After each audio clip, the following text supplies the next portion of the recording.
નમસ્કાર વિદ્યાર્થી મિત્રો, ધોરણ 8 સ્વઅધ્યયન પોથી ભાગ 3 પાઠ 4 વિજ્ઞાનમાં દહન અને જ્યોતનું પ્રશ્નપત્રનું સોલ્યુશન ચાલો આપણે જોઈએ. તો સૌપ્રથમ ખાલી જગ્યા છે. પહેલી ખાલી જગ્યા છે, નીચેનામાંથી કયો પદાર્થ દહનશીલ છે? તો જવાબ આવશે સી, લાકડું. પછી બીજું છે, નીચેનામાંથી કયો પદાર્થ અદહનશીલ છે, એટલે કે સળગી શકે નહીં? તો જવાબ આવશે ડી, પથ્થર. ત્રીજું છે, દહન થવા માટે નીચેનામાંથી કઈ બાબત આવશ્યક છે? તો જવાબ છે ડી, આપેલ તમામ. ચોથું છે, એલપીજી બળતણનું દહન કેવા પ્રકારનું છે?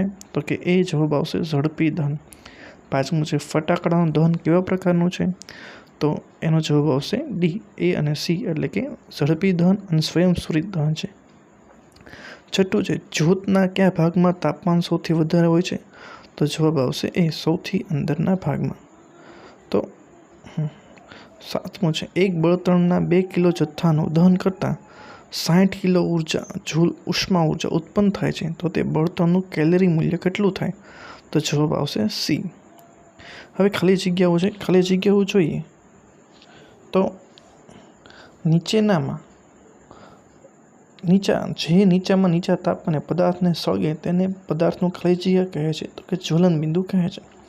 બીજું છે, સૌની જ્યોતના ખાલી જગ્યા ભાગનો ઉપયોગ ચાંદી પીગાળવા માટે કરે છે, તો કે એ મધ્યમ એટલે કે ભૂરી જ્યોતનો કરે છે. ત્રીજું છે, દહનને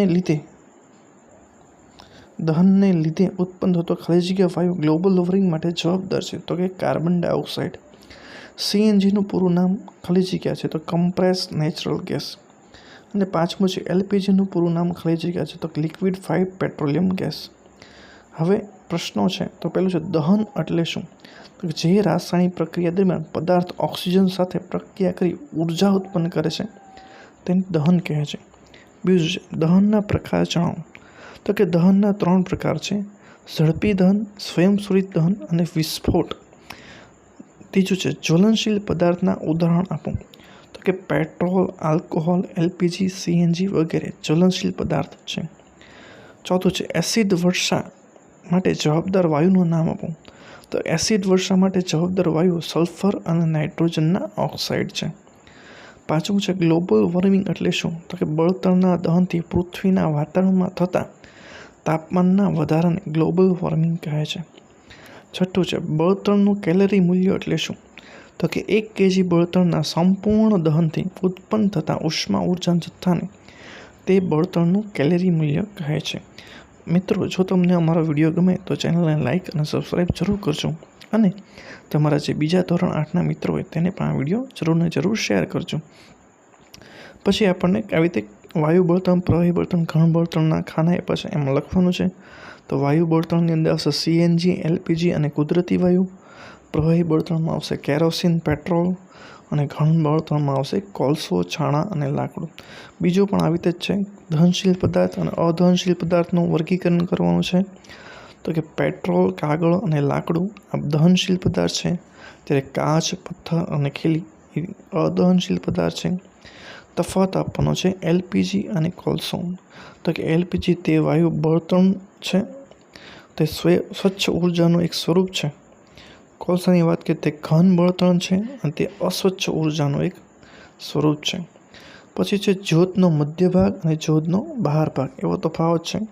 તો પહેલાં જ્યોતના મધ્ય ભાગની વાત કરીએ તો આ વિસ્તારમાં જ્યોત પીળા રંગની હોય છે, અપૂર્ણ દહન થાય છે, મધ્યમ ગરમ થાય છે, ઓક્સિજનની ઉપલબ્ધતા ઓછી હોય છે.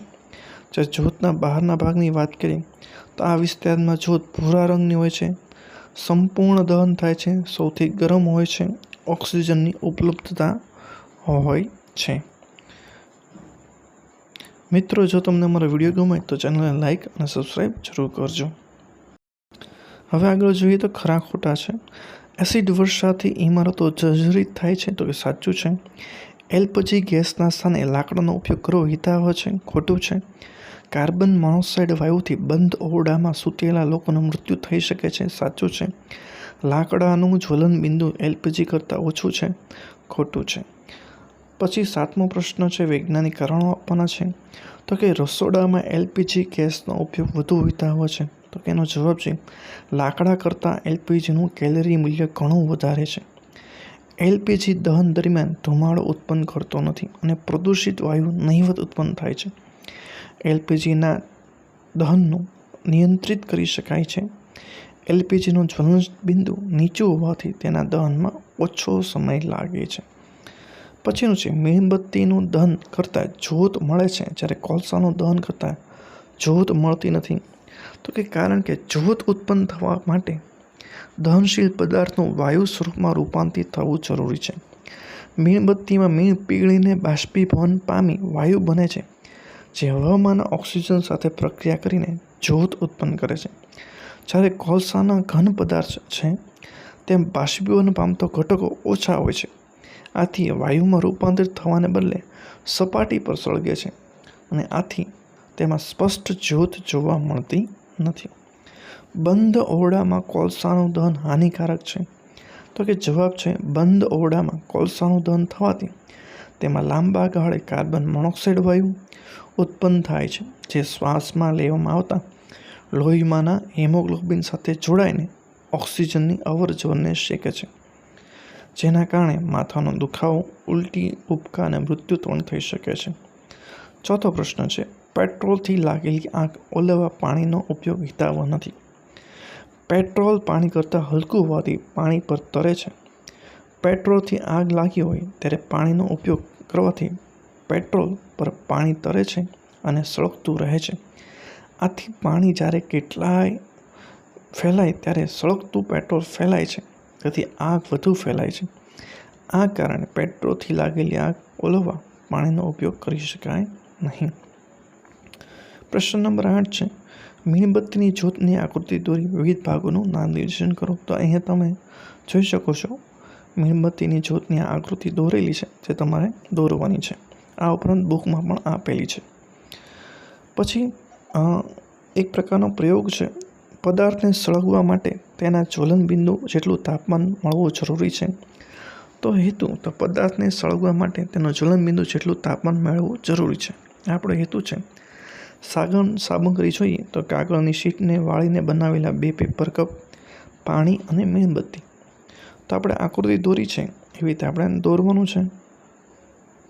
પદ્ધતિ જોઈએ, એક પેપર કપમાં લગભગ 50 મિલી પાણી ઉમેરો અને બીજા કપ ખાલી રાખો. બંને કપને અલગથી સળગતી મીણબત્તી પર વડે ગરમ કરો અને તમારો અવલોકનને નોંધો.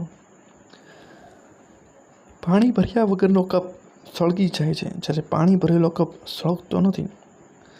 તેમાંનું પાણી ગરમ થાય છે. પાણી ભરેલા પેપર કપને ગરમ કરતાં પેપરને મળતી ગરમી પાણી શોષી લે છે અને પેપર કપને તેના જ્વલન બિંદુ સુધી ગરમ થઈ શકતો નથી, જેથી તે સળગતો પણ નથી. પ્રશ્ન 10 છે તમે મિત્રો સાથે એલપીજીથી ચાલતા સ્ટવની જ્યોત અને મીણબત્તીની જ્યોતનું અવલોકન કરો. જ્યોતનો રંગ કેવો છે? મિત્રો સાથે ચર્ચા કરો કે શા માટે એલપીજી સ્ટવની જ્યોતનો ઉપયોગ રસોઈ માટે અને મીણબત્તીની જ્યોતનો ઉપયોગ પ્રકાશ માટે થાય છે. એવો પ્રશ્ન આપણામાં છે.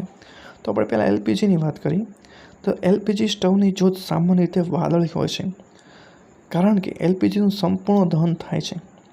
આ દહન ઊંચી ગરમી ઉત્પન્ન કરે છે અને ધુમાડો કે કાજળ ઉત્પન્ન કરતું નથી, જેથી રસોઈ માટે તે અત્યંત કાર્યક્ષમ છે.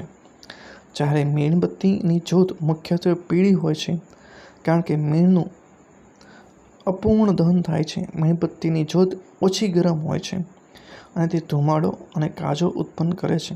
તેથી તે મુખ્યત્વે પ્રકાશ માટે ઉપયોગી નહીં, પણ રસોઈ માટે પ્રકાશ માટે ઉપયોગી છે, નહીં કે રસોઈ માટે. હવે પછીનું છે નીચેનો આપણે ફકરો આખો વાંચવાનો છે અને નીચે મુજબના 4 પ્રશ્નોના જવાબ, 4 થી 5 પ્રશ્નોના જવાબ આપણે જોવાનો છે. તો પહેલો છે તાજમહેલની સુંદરતા કેમ ઘટી રહી છે? તો કે તાજમહેલની સુંદરતા એસિડ વર્ષાને કારણે ઘટી રહી છે. બીજો પ્રશ્ન છે વાહનો અને કારખાનાના ધુમાડામાં ક્યાં ઝેરી વાયુ હોય છે? તો કે વાહનો અને કારખાનાના ધુમાડામાં સલ્ફર ડાયોક્સાઇડ, નાઇટ્રોજન ઓક્સાઇડ જેવા ઝેરી વાયુ હોય છે. ત્રીજું છે એસિડ વર્ષા થવાના કારણો જણાવો.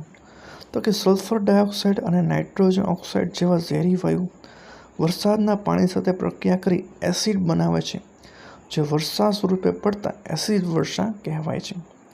ચોથું છે એસિડ વર્ષાથી શું નુકસાન થાય છે? તો કે એસિડ વર્ષાથી ઇમારતો અને જમીનની ગુણવત્તાને નુકસાન કરે છે. 5મું છે એસિડ વર્ષા અટકાવવાના ઉપાયો જણાવો. તો કે એસિડ વર્ષા અટકાવવાના ઉપાયોમાં સ્વચ્છ ઇંધણવાળા વાહનોનો ઉપયોગ કરવો, જે કારખાના ઝેરી વાયુ ઉત્પન્ન કરતા હોય તેને બંધ કરવા વગેરે એના ઉપાયો હોઈ શકે. મિત્રો, જો તમને અમારો વિડીયો ગમ્યો તો લાઇક અને સબસ્ક્રાઈબ જરૂર કરજો.